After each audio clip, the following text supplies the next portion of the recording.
జనులకు తెలియని జపములు జరిపినదా మురళీ సఖీ వెనుకటి బ్రతుకున చేసిన పుణ్యమిదా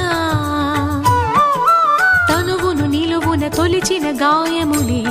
తన జన్మకి తరగని వరముల సిరులని తలచినదా